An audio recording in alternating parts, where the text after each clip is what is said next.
everybody. Welcome to Atlanta Startup Village. Can I have your attention up here for a second? Still a couple more seats up in the front. If any of you guys in the back don't feel like standing and you want to come sit down, come join us. Thank you guys for being here tonight. This is the 31st Atlanta Startup Village. Now, quick show of hands. Has anyone been here for all 31? No? Just Johnny Birdsong? Usually John Birdsong is here as your MC and host, but I'm filling in tonight. I'm Erin. John is actually just got married and is on his honeymoon, so I'm sure that he's watching us on the live stream right now. So please, everybody, give him a big round of applause. So I'm super excited to be with you guys tonight and introduce the 31st installment of Atlanta Startup Village here at Atlanta Tech Village. 5 companies get up here and present. It's not easy. It's not easy being in front of you guys. You guys ask great questions, hard-hitting questions, so don't hold back. But this is an amazing place to be. Over 150 companies have presented here in front of y'all, and everyone from Yik Yak to, I think, a 10-year-old with a new invention. So it's a really cool environment. I'm really happy y'all can all be here. But I want to recognize some of the folks that make this night possible. So first, I'm going to recognize some of our sponsors. First, I'm going to introduce Media Frenzy. Yeah, come on up here. Sarah Torville, come on up. You're going to introduce yourself. So Media Frenzy helps tech companies create Media Frenzy. They're pretty well named, I'd say. So I'm going to let her tell you about what they do. Thank you. Hey, everybody. Nice to see you all. I have 3 minutes, I believe, to make a really memorable impression. This is what I've got, okay? And I want you to remember, when you walk away from here, please don't just remember my English accent, okay? So I want to ask you, put your hands up. Who is the CEO? Who is a managing director? Who is an owner of their own business? Okay. And I bet you, if I asked you if you could look into your looking glass, what you would like to see happen in the next 12 months, I bet you would love to see your company name in lights. Do you agree? Like, would you love to be in Forbes or Inc.com, Entrepreneur Magazine, Wired? I believe, and I don't just believe it myself, my team every day, we spend time working with startups, helping those companies who have a very disruptive technology and a strong vision in where they want to go in the market. We help them to get some serious, significant media coverage in the United States and overseas. And so I just want to kind of throw that out there, because anyone sitting here who's starting their own company and thinks, you know what, brand awareness and PR is so significant as you grow your company, and getting really credible media coverage is a very important strategy. I also want to ask you, who would love to sell your solutions overseas? How about like UK or Benelux? Those are Germany, great markets for technology, extremely competitive markets. People absorb technology over there. They want it so quickly. And again, that's what Media Frenzy does. We have companies that we take from the US and we take them over to Europe. And again, we help to build your brand and identify some really good brand marketing opportunities to get you known in those European publications. And as you grow, having that type of outward strategy is extremely important. And the third one, and this is the obvious one, who wants to create a media frenzy? Who wants to be the next best thing that every blogger, every journalist, every analyst is talking about? And I bet everybody would love to get that type of opportunity. And it just takes, thank you, and thank you for acknowledging that. It takes having really good technology and a really strong vision. And I tell you what, my team, not me, my team do the rest of the work, and they are phenomenal. So if you really want to start creating the media frenzy beyond our poppers, which we just started popping away over there by the beer, please talk to me and the team. I'm excited to be here. This is a cool event. We do cool things, and we want to help companies like you grow. Okay, so thank you. Okay, thank you guys. Next, I want to recognize one of our other sponsors, Berkshire Terminus. Now, most of you guys in here raised your hand, you're founder, on the founding team. You're working long hours, am I right? Yeah. Don't you wish that your commute was like 2 blocks? Yeah? Well, if you worked here at the Village, it could be. So I'm going to tell you about Berkshire Terminus.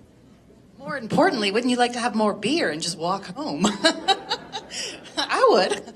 And that's really the beauty of being right behind you guys, is that you literally could walk home for lunch, catch a little sports center, take a little cat nap, come back, have another productive day, stay late and have it not be a big deal because you can just walk back home. So we are studios, 1 bedrooms, 2 bedrooms, beautiful interiors, stainless steel appliances, granite countertops, the best of what Buckhead has to offer in the best community in Buckhead, obviously. And you can see all of our pricing and availability online. For all of those of you who are in the room who own homes and live in the suburbs, you just refer a friend who's a little younger than you to get a bachelor pad right here next door. And then when you have a rough night in Buckhead, you still have a place to crash. Thanks, guys. Thank you. So thanks to Media Frenzy and Berkshire Terminus. They're the reason you guys are drinking beer tonight, so double thanks. Now, another one of our amazing sponsors is Friendly Human. They are the reason that we are able to live stream this event to millions of people all over the world, and I'm sure millions of people are watching this. Friendly Human is a wonderful company. They do video storytelling, basically, and they just did a really amazing project, a documentary about rhino conservation. So we're going to show this real quick to you guys and give you a little bit of information.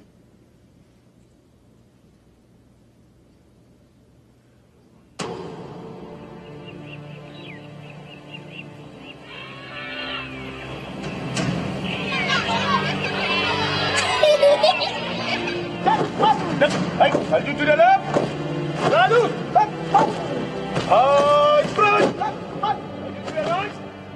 Since the rhino poaching epidemic started, the amount of rhinos dying will be more than the amount of rhinos being born. If you live for yourself, you live in vain. But if you live for others, whatever you have, it doesn't belong to you. It belongs to all of us.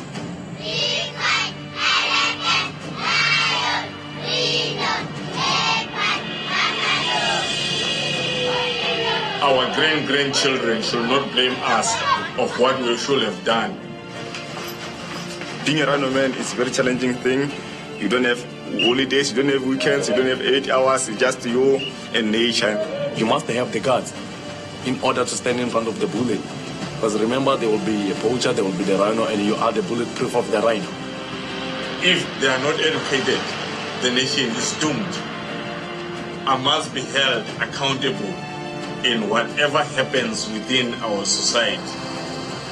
Until we can solve this war, until we can curb the insatiable demand from the Eastern markets, these men will be the last stand between survival and extinction.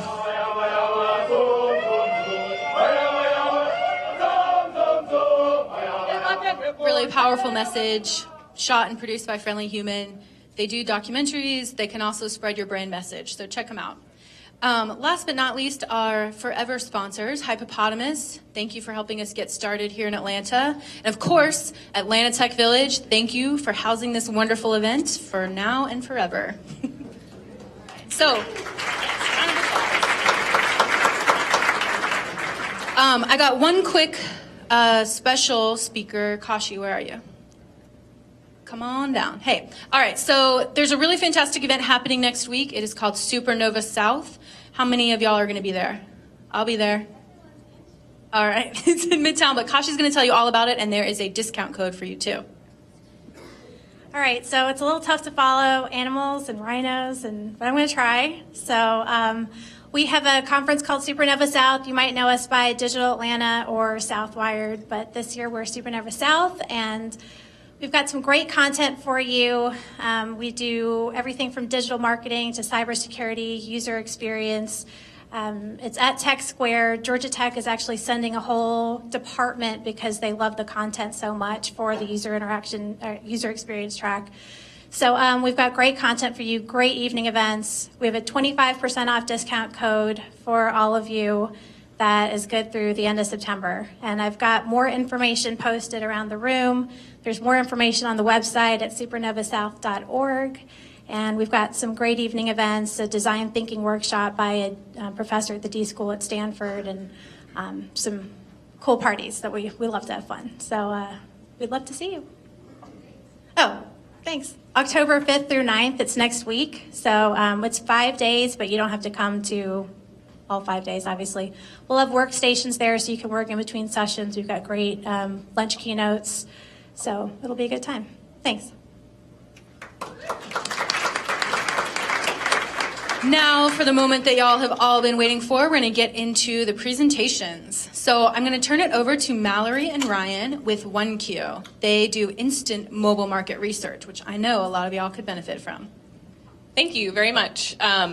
Just remember that I do not have an English accent. So if that's the one thing you remember, don't have an English accent. But before we get started, I'd like to ask you all one question. So how many of you guys, on your way into work, how many of you guys are coffee drinkers? Primarily drink coffee in the mornings? Okay, most people. For those non-coffee drinkers, how many of you maybe drink an energy drink instead? Nobody? Oh, one person. Nice, very good. So that information right there, that's valuable information for a business. That information becomes a little bit more valuable when I know something about you, maybe how old you are or your gender. That information becomes even more valuable than that when I can target my question to you, maybe based on your household income or where you live, or maybe even where you currently are. And believe it or not, that companies large and small today, with the tools and technology available today, people spend thousands of dollars and weeks of time just to find out simple answers to stuff like that.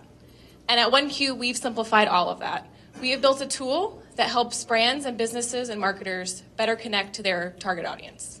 And how have we done that? Well, we're going to show you. So this is 1Q.com, and the same question that I just asked all of you, we're going to ask that question to our panel of respondents. And now thinking about who might be interested in this question, let's think maybe we're a large national beverage company. Maybe we're Starbucks. Or maybe we are a radio station, and we have a morning segment, and we have a morning show, we're trying to target advertisers for that segment. Or even down to maybe a small local juice bar, and we want to expand our hours in the morning, and we want to see if we should carry coffee or tea in the morning. All those people could be interested, but for the sake of this demo, let's pretend that we're Starbucks. So let's send this question out to a targeted group of people. So Starbucks, we're the marketing team at Starbucks, and we are interested in getting more females to our store. So you can see our database number. This is all live. These are real people in our database. That 73,000 number, that's actual people that we have in our database. So we've clicked female, and you can see that number start to change. So now let's do some age targeting. Let's ask to ages 18 and up. And so you can, again, see that number start to change live. So another great part of 1Q, you can see all the demographic targets that we have available, is that you can also target based on where somebody is or even where they live. So let's say, again, we're Starbucks. We could ask this question throughout the country. We could ask it to the Southeast. We could ask it to Georgia. We could even draw circles around Starbucks stores in Atlanta. And we could ask this question to people who live within a 100-foot radius of a Starbucks or people who are within a 100-foot radius of a Starbucks. But let's just keep it to the whole country. And so we're going to send this question out to, what do you think, Ryan? 500 people? Does that sound good? All right, sounds good. All right, so we're going to send this question out to 500 people. And while Ryan does that, you can see that number. It's going to cost $500. So our pricing model is simple. It's just $1 a question, a response.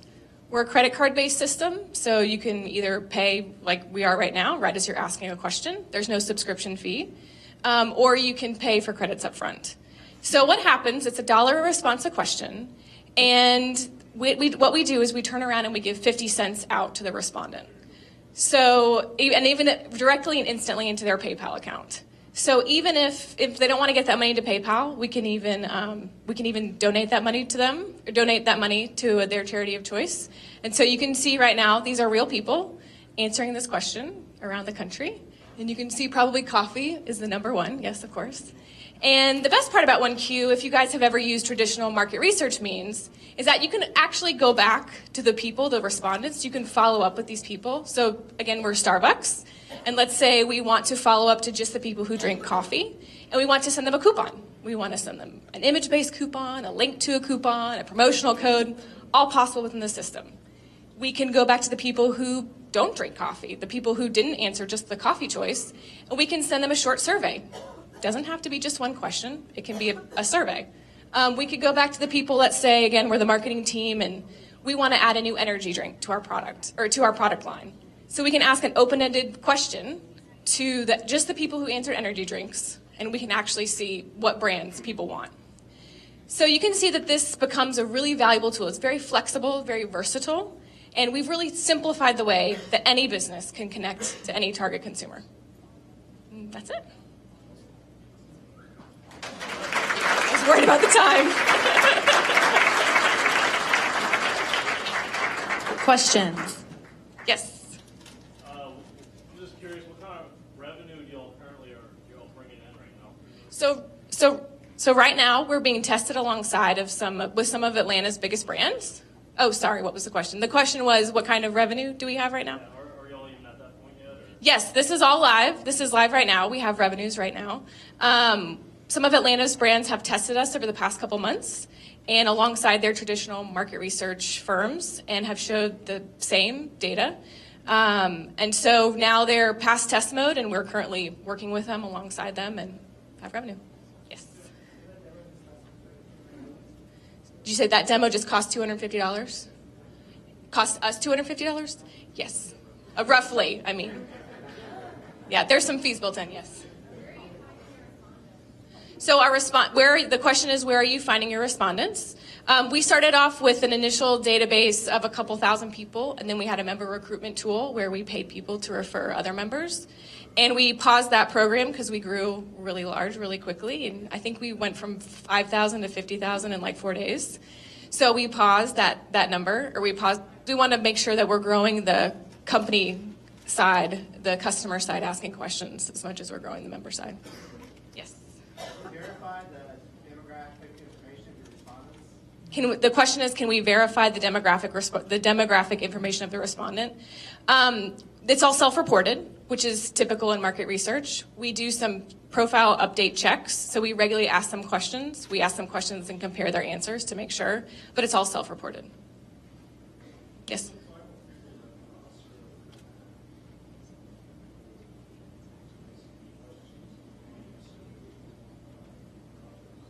The question is the type of people that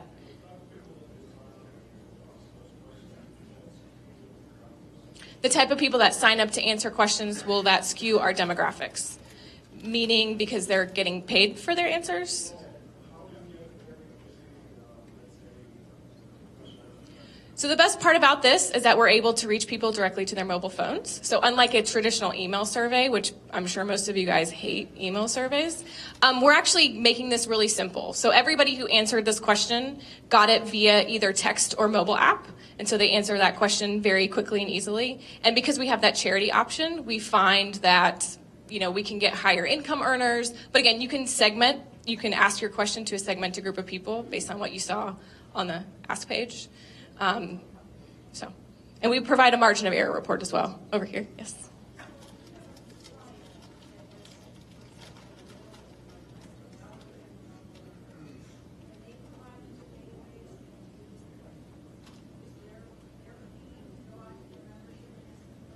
So the question is, if there's a company that has a database of people, of phone numbers, can we ask their okay, most companies we are an entirely opt-in system, so we could use that to ask people if they would like to opt into our system, but they still have to opt in and fill out information. Yes. Yes.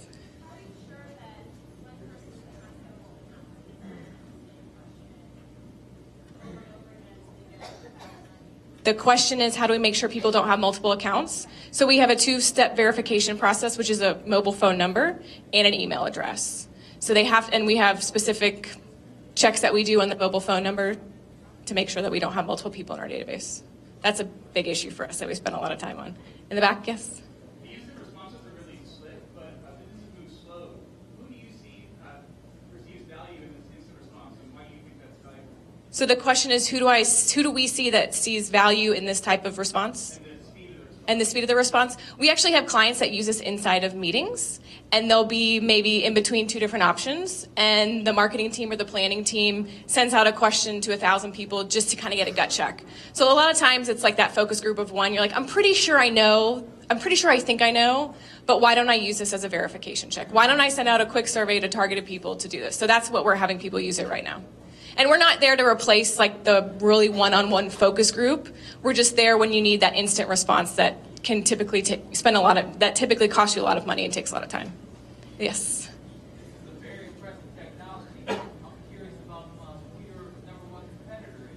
So the question is, who is our number one competitor? So it depends on kind of what you're looking at. If you're thinking about instant poll, like if it's like kind of the instant poll nature, those types of software you guys, or those types of programs, you guys might have seen them at like football games. They like ask you to text your answer in. The problem with that is you don't get the full demographic breakdown. And actually all this information you can kind of see, you can download this into Excel. You get a full breakdown of every demographic that we had on the Ask page. I forgot to mention that.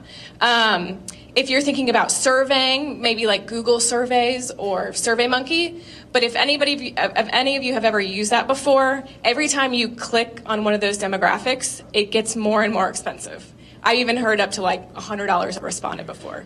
So it just, again, it's just the cost and speed.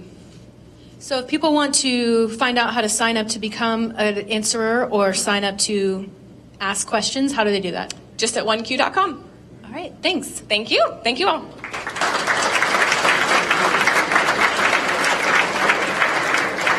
All right, so another group of folks that we always recognize here at this event are our volunteers. These chairs and things don't just magically appear. We've got a whole team of hustlers who are here setting up these chairs for a chance to pitch to you guys. So I'm going to turn it over to my buddy KP. Thank you, Erin. Good evening, everyone. I'm KP from BikeCAD Media. We're a design agency based out of Atlanta. And just want to say a couple words here very quickly because we have just 30 seconds, I guess. Most startups can't get past investment rounds, not because of the lack of the founder's vision or great product or a great marketing strategy or a great list of early customers. It's usually because of a bad pitch. And a good pitch usually is a deck. A great pitch is a story. We are huge fans of Pixar, Apple, and all these great guys who are amazingly talented at telling stories. That's what we do at BikeCAD. We've helped Partpick, one of the startups just like you guys, win South by Southwest this March. We're today, right now, the world's #1 in Prezi Design Challenge. We just completed. We're going to Budapest to get the award. And we'd love to work with any of the startups from Atlanta and help them win pitches at all the investment events. So thank you, everyone. KP from BikeCAD. All the information is back on the wall. Awesome.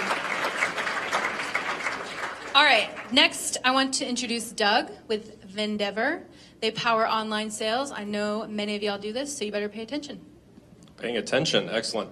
Good evening, everybody. My name is Doug Hardman. I'm the Chief Technology Officer for a local company here in Atlanta called Payscape. And we work with small merchants, large merchants, anybody that's looking to enable commerce or accept credit cards. One of the companies we were working with recently was a company called Vendever, and we were integrating our payments engine into their back end, and we liked them so much we bought the company. So what I'm showing you today is what we did with Vendever. So this is what Vendever looks like. I'll actually do a demo here in a second. But Vendever is easy e-commerce for small businesses. Now, this is going to link to our existing payments engine. So we're one of the larger credit card processors here in Atlanta and in the US. We are going to enable selling through Facebook and WordPress with a simple API call. So it's a really simple interface on the back end, and even simpler API. In fact, I copied it and pasted it directly into this slide. So you create your store on Vendever.com. We give you an API. You can link that directly to Facebook. You can link that directly to WordPress or really any other e-commerce or any website that you want to enable e-commerce on. So we're going to use a local shop here. It says Kane Boutique. And we do their credit card processing, and we also did their website. So if you see the shop up there in the corner, you'll see the different products that categories that you have there just off hitting the shop. Now what's interesting here is that this is the exact same as it is on Facebook. So we also enabled instantly the shop feature to Facebook, which gave an actual shopping cart to Facebook. So people that are fans of Kane Boutique can go there, they can add. Here's a bracelet. It looks the same as it does on their website through Facebook as well. They can tweet out and instantly set out new products that they have. It goes to both places instantly. And here I'm going to try to demo with one hand and show you the microphone with another. Now I have to do the one-handed password. Like a pro. Okay, so here's the back end of Vendever. Now what's nice about this is you got Kane Boutique here. This is all live. And we can look at accessories, we look at bags, we look at denim, we look at, I'm using somebody else's computer right now, so give me 1 second. But let's look here at jewelry. So we see this jewelry here. We take a look at this, this Lucy bracelet for $78. I can add it to my shopping cart here. If I go to their website, or I go to their Facebook page, you also see the shop icon there. And there's the same bracelet. So I've got a shopping cart now built into Facebook.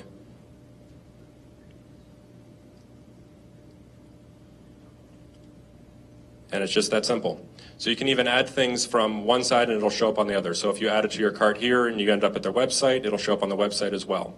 But all of that was done with a simple API call. And we're using the same credit card merchant ID that they have in store. So they're able to track their online sales and their offline sales at the same time. And then on the back end, we give them demographics, or we give them statistics about sales. This is the engine where they go in, they can set up discounts, they can add all their products, reshuffle them around. If they want them in a different order or something like that, we can just move these things around, and it sets the engine just like that. So that's Vendever in 3.5 minutes. We made it real simple, and that's the whole point. So I'll take questions. Go ahead.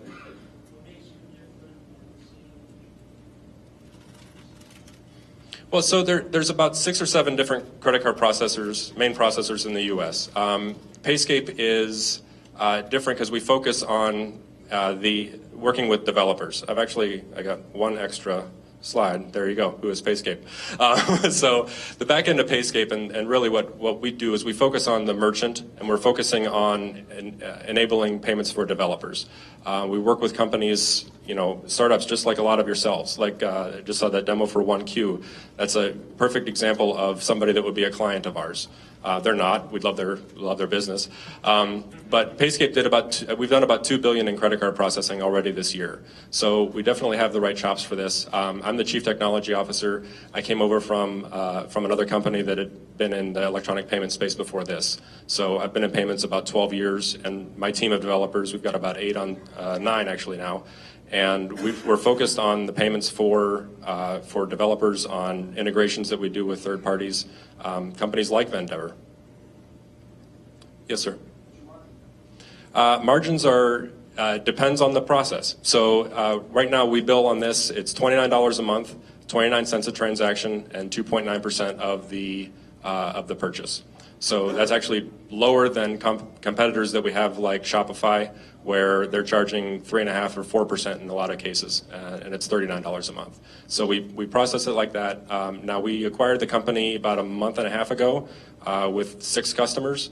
We've onboarded 200 since then, and we're doing about 10,000 a month in run rate right now. Yes.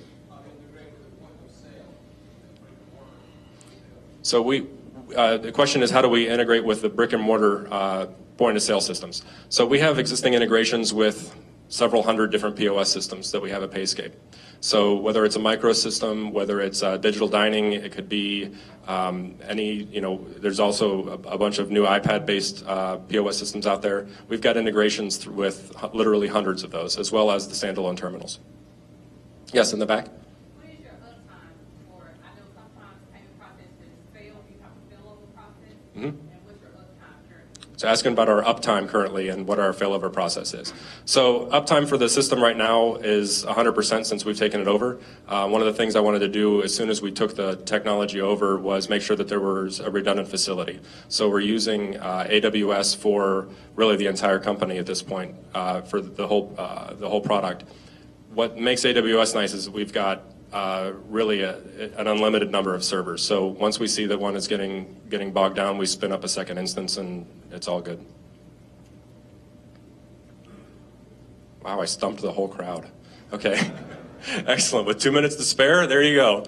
Yes, one more, Raider. That's okay. No, that's okay, go ahead. When do you expect to be free cash Really not that much longer, in a few more months. The question is, when do we expect to be cash flow positive? Payscape is a profitable company, so we're obviously funding this, which is nice. But this is great. This is the first time I've had to pitch a room where I wasn't asking for money at the end. So when do we expect this? We expect this by the end of this year to actually be generating positive revenue. There was one question all the way in the back there. Security. Okay. So on which part? So everything, all parts, excellent. So obviously, being a credit card processor, we maintain very high levels of security for the processing network, PCI DSS level 2. We've got independent chief information security officer that we consult with on everything there. Everything's encrypted on this end. And then with the EMV coming in 4 or 5 days, where you're all going to need different cards at some point when the processors get around to it, we're going to have a dongle enabled for a future version of Vendever, where we're actually going to turn it into a POS system of its own.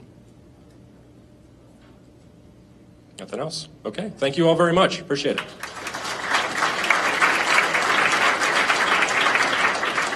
All right. Adora, it's your turn.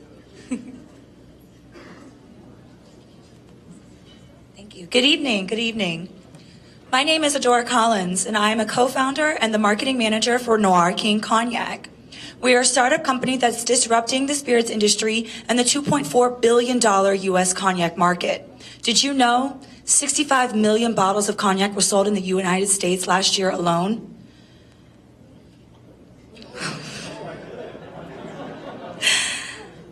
Our brand, The Cognac That Cares, donates $2 per bottle purchase to a nonprofit selected by the business owners of that community.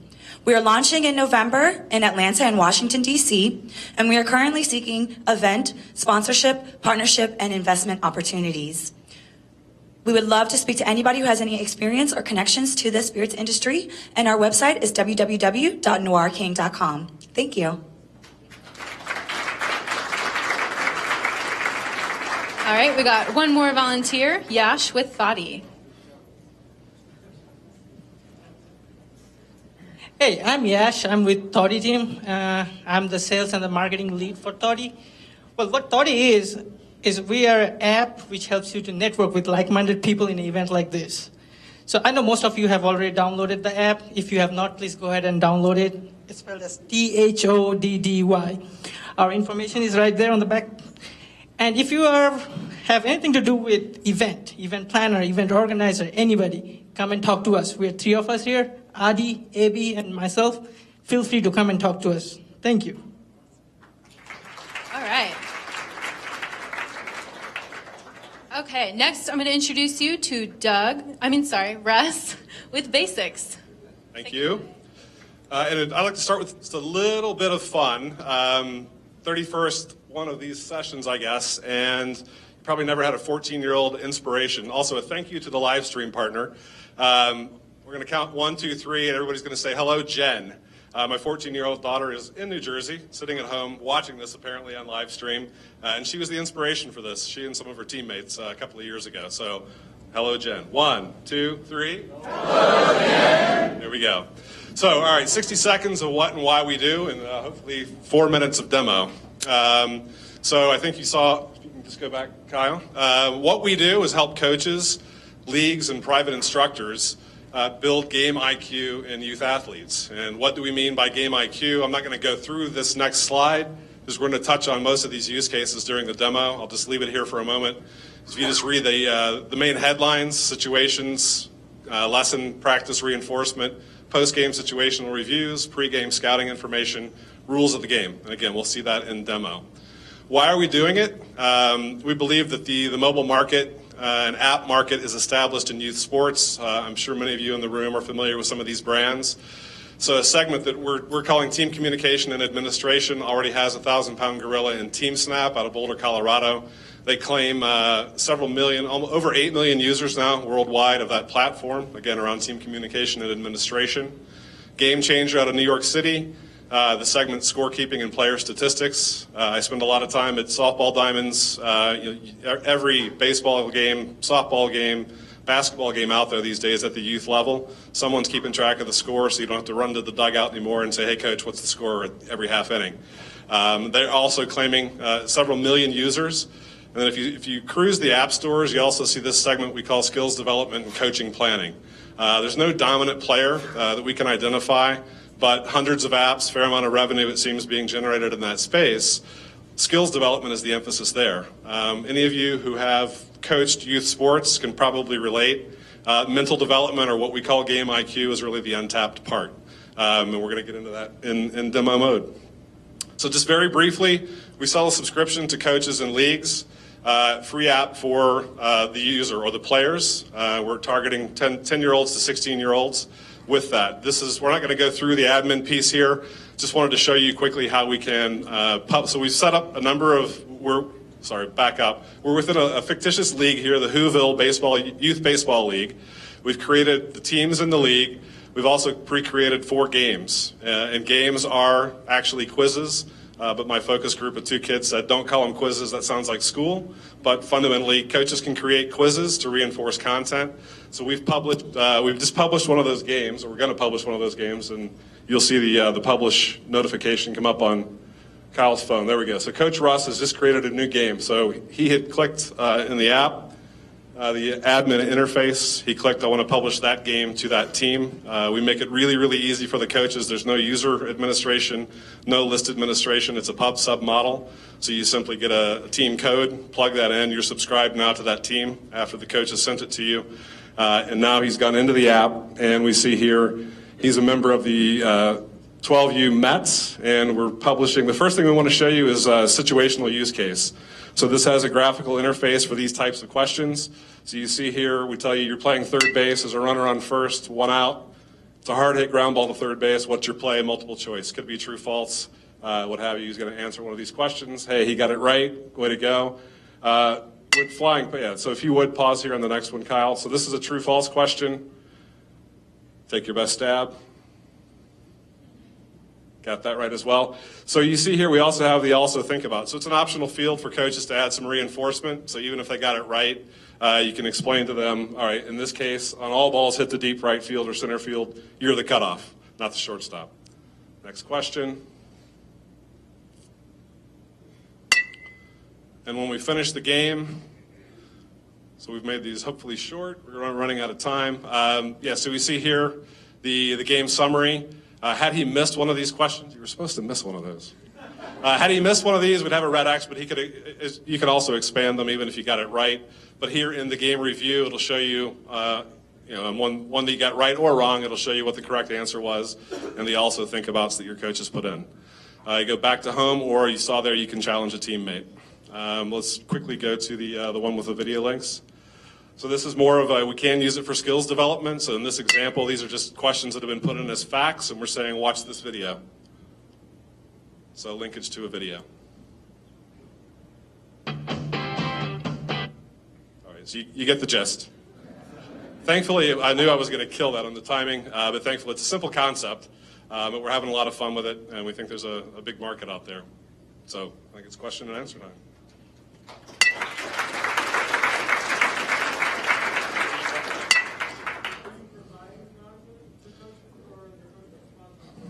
So Kyle, if you can go back to the main screen. So the question was, are we providing content or are the coaches providing all of it? So user-generated content is a good thing, right?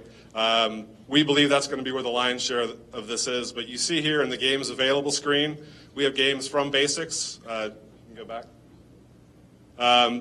So 2 of those are live today. So we have written, all of our, we call them the canned games. We have over 500 games between offensive and defensive situations. Those are all 10-question games.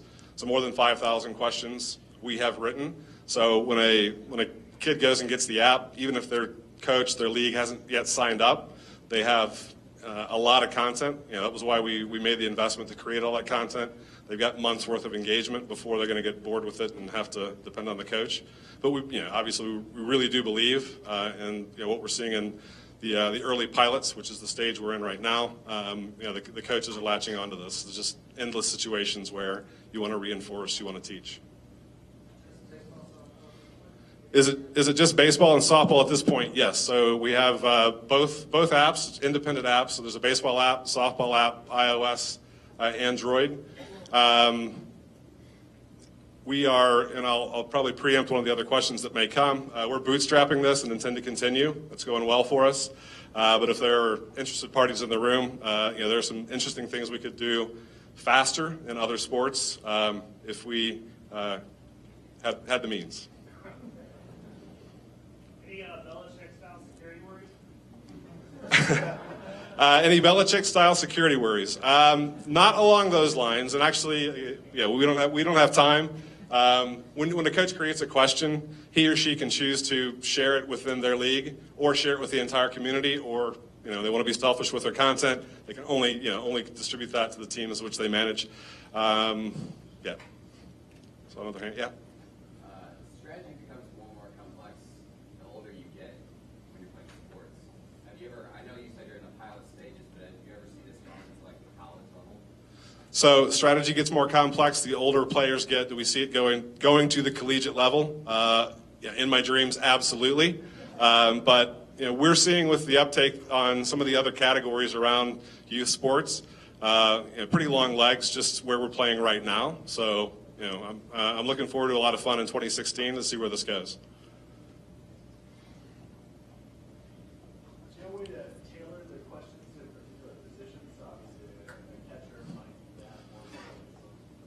Yeah, so any way to tailor the questions to a specific position? Yes, it's part of the interface. So when you create a question, it asks you basically what type of question. Do you want to do a defensive situation, offensive situation, general knowledge, or a fact? Facts we use for things like scouting reports or the video links that you saw. If you do a defensive situation, we take you through a template. What position are you playing? Where's the ball hit? How was it hit? It's basically every situation. It models, for those of you who've ever played baseball or softball, part of every practice is situations. Coach stands at home plate, says here's the situation, and off we go. How much canned content is in the free app? How much canned content is in the free app? We have over 5,000 questions, divide by 10, so over 500 games.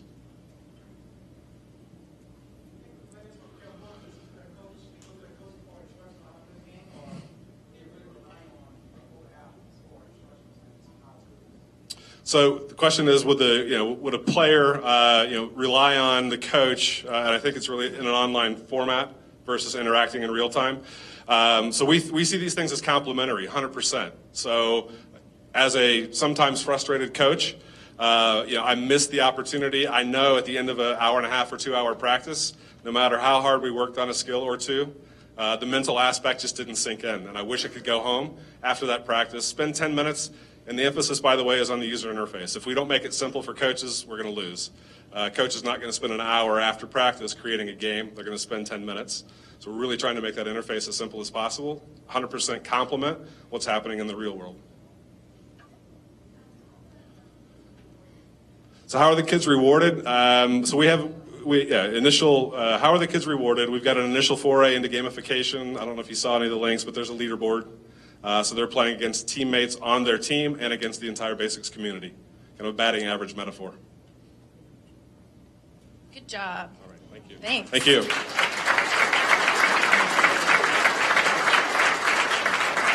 So if this was a baseball game, this might be the 7th inning stretch. We've got 2 more volunteers and 1 more presenter. So I'm going to introduce Rachel with Left Brain Consultants.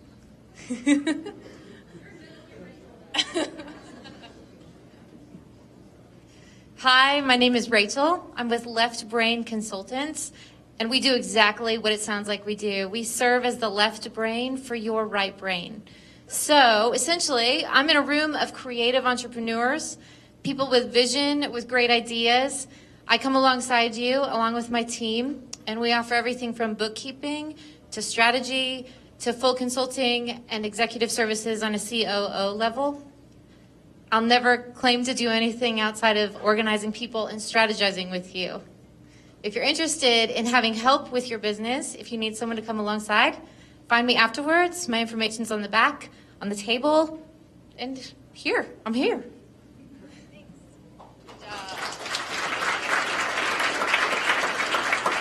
All right, now we've got Robin with the meetup. Good evening, everyone. Thank y'all for coming. I'm Robin Donaldson, organizer of the Atlanta Business Connections meetup, and we've been doing this for 10 years, and basically we're looking for some people that need some money. $500 to $50 million. We just need to give some money away to somebody that is looking to start their own business. Thank you so much. Information is on the back wall. Don't plow him down as you go run over to him. All right, so our finale of the evening, last but not least, is Ben with AgriSource Data. So take it away. All right, thank you. I think that was probably a dangerous statement, so he might want to leave pretty quickly with this room. All right. So by the end of this pitch, 75 people around the world will have died from hunger. In the next 30 years, we're going to have to double our production just to maintain that rate. And that's a feat that we've only managed to do twice in human history. Now, many of you are still going to be here in 30 years, we hope. Some of you will have children and grandchildren who are going to be impacted by this issue. This problem is global, and it is catastrophic. We recognize that as a society, if we're going to meet this challenge, the only way we're going to be able to do that is through radical change. And that change is the digitization of the agriculture industry. My name is Ben Worley, and my company, AgriSource Data, is helping farmers today to meet that challenge and increase their profitability while doing it. Our management team has over 35 years of experience in data collection, fusion, and analytics. 20 of that is actually in agriculture. Now, with all that experience, we've identified one particular variable that's probably has a greater single impact than any other variable in pushing this ag data transformation, and that's water. Simply put, our company helps farmers grow more, use less, and it all starts with smart water. Our system incorporates low-cost hardware with a simple but powerful service, software as a service platform to help farmers make better, smarter irrigation management decisions. So here's how it works. Put this down because I only have two hands. So our farmer will get several of these sensors, and they're pre-programmed. He'll put them out in his field according to the pre-programmed placement that we customize specifically for his field. He puts it in the ground, presses start, closes the lid, and it automatically starts collecting and transmitting data every 2 hours to the cloud. Now that data includes several things. One is soil temperature, because that's important for a lot of aspects of farming. The other, more important, is soil moisture. So we can tell exactly how much water is actually available for the crop at any given time. Now, our algorithms go and look at that raw data, and then based on the soil type, topography, and crop type, they're going to process that data into something that's actually usable that the farmer can make an intuitive and intelligent decision off of. So this platform is able to log on. The farmer can log on via desktop or mobile app. It just takes a username and password. He can flip through all of his different farms, because a lot of farmers have several farms, and see at a glance intuitively what the current conditions are in his field at any given time. When you integrate that with the weather forecast at the bottom of the portal, he's able to make intelligent decisions about water management and his irrigation schedule. Now, everyone understands why it's important to conserve water. I mean, just ask California how important it is right now. What I want to know is, why is this important to the farmer? Why would a farmer actually pay for this? And let me give you an example. Brett is an onion farmer in South Georgia. To irrigate his 1,000 acres of onions, it costs him $165,000 a year. Now, by using our system throughout his entire field, he can reduce his water usage by 30%. That's going to save him $50,000 a year just in his irrigation costs. Less water also means fewer chemicals, pesticides, fertilizers, those things, which saves them an additional $25,000 and limits the impact to the environmental impact for lakes and streams in nearby areas. Now, we're not the first company to come up with sensor technology to help with water management. We know that. What we are the first at is the first to address the three primary barriers to why this hasn't had wider adoption. The first is the easy one, and that's cost. Our system is 50 to 70% less expensive than anything else on the market, period. The second piece is simplicity. This system takes about 5 minutes to install. Our competitors take 45 minutes to an hour. Access to your data is one click away with a username and password. But the most important piece is the integration piece. Seamless integration of the data into our customers' workflow is vital. You can have all the data in the world, all the information, it can be as valuable as you could possibly imagine, but unless it works in their day-to-day operations, it is utterly worthless. Now, we recognize this as a global problem, but we also see it as a global opportunity. So by focusing just on irrigated acres around the world, which only make up about 10% of our farmland across the world, this is recognized as a $13 billion a year total addressable market. Make no mistake, this issue will impact the lives of you, your children, and your grandchildren. Change is hard, and radical change is even harder. But we believe that with our system, we can help the agriculture industry affect that radical change. And we would like for you to be a part of helping the world grow smarter. Thank you.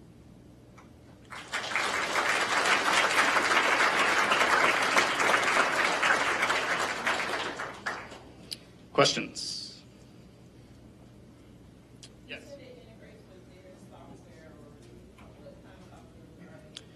Sure. So our software is actually we're developing an API so it can work with some of the larger crop management software. But the idea is that our software platform is actually the core, the mainstay of what we're doing. So this sensor is one component that they can add in along with other multi-layer data like satellite data, drone data, weather data, and things like that to get a more holistic picture of what's going on in their field. Yes. The question was, do the farmers know what to do with the data?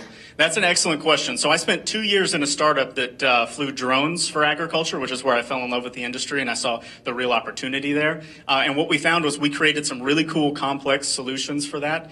The problem was they didn't integrate into the workflow. So when we built this, it was purpose-built so that it would be easily integrated and as intuitive as possible. So yeah, if they see that field X, zone 3 is underwatered, is getting dry, and they see that it's not going to rain, then they know that they need to irrigate, and they can make that decision smarter because of this. We eventually want to get to the point where we can automate the system with their irrigation, but that's still probably a year or two away.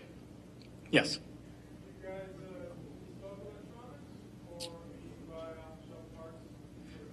So we actually have our own proprietary electronics. So we do use some components that are off the shelf, but it's all integrated into our own PCB and our own codes and all of that. Right now, the sensor piece itself isn't off the shelf because there are literally hundreds of them out there, so there's no reason to recreate the wheel. But we are looking at developing our own just so that we have a little more control over the manufacturing and availability of that. The price point? Okay, so the price point for the customer is about $600 for this, and that includes the hardware and 3 years worth of data support. On average, you're looking at probably 1 per 30 acres around the country.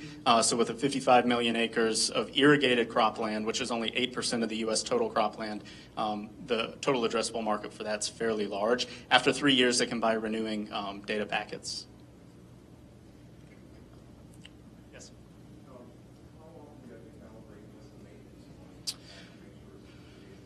Sure, so there's no calibration for the hardware itself. That's all done on the software side, and it depends on the soil type and topography and all that we do that calibration on the software side, so it's fairly easy. For maintenance, there are 2 models. There's the permanent install where they put it in, and you do that maybe in a turf field or a vineyard or something like that. But most of the uses are going to take it out at the end of every year, and so you would do whatever maintenance you need then. It's pretty much just cleaning it and replacing the battery, which the battery lasts about 2 years.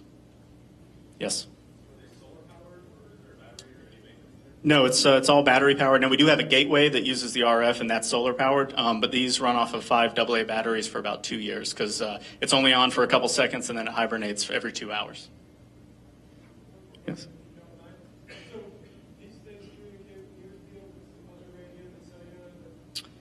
We have two options. So that's one option. The question was, do these communicate with other things in the field that have cellular connection? Yes. So the standard model is just an RF model with a base station that has a cellular modem, and so it feeds that way. But we do have a Wi-Fi model as well. There's a growing use of Wi-Fi over the entire field. In fact, we have one enterprise-level customer who has almost 200,000 acres covered in Wi-Fi, and so we specifically developed the Wi-Fi model for them. But there are others around the country that have that as well.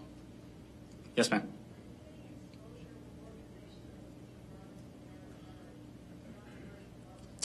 Yeah, so we work a lot with the University of Georgia Extension Agency, and when I was with the drone company, I did a lot of speaking engagements at UGA, both at the Athens campus and at Tifton, along with ABAC. So we got the opportunity to speak to a lot of college-age future farmers, which is really what we see driving a lot of this technology. But some of the bigger companies are also getting on board with being a lot more progressive with their technology usage. Yes, sir. So it's actually proximal, so it's right there next to it. But if you have homogeneous soil types and topography, you can actually cover a decent amount of area with just one sensor because the water application is going to be fairly similar across those. Yes, sir? So we are still in beta, but we're in Georgia, South Carolina, and Florida for that. And the beta test should be wrapping up at the end of this. We're looking to go live for the 2016 growing season. We just have to finalize the commercialization so that we can start fulfilling those orders that we have. All right. Thanks, you very Ben. much. Good problem to solve.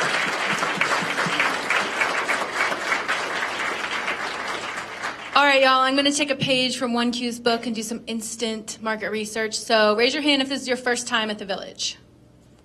Awesome. Well, welcome to all you guys who are new here. Atlanta Tech Village offers desks for rent, offices for rent, and we offer tons of events. So I hope to see you again, either in this room. Actually, you won't see me because I don't work here anymore. But you will see the lovely ladies from Atlanta Tech Village. I'm still pimping it. It's a great place to be. I hope to see you again. And that's it. Go grab some more beer, hang out, talk, meet each other.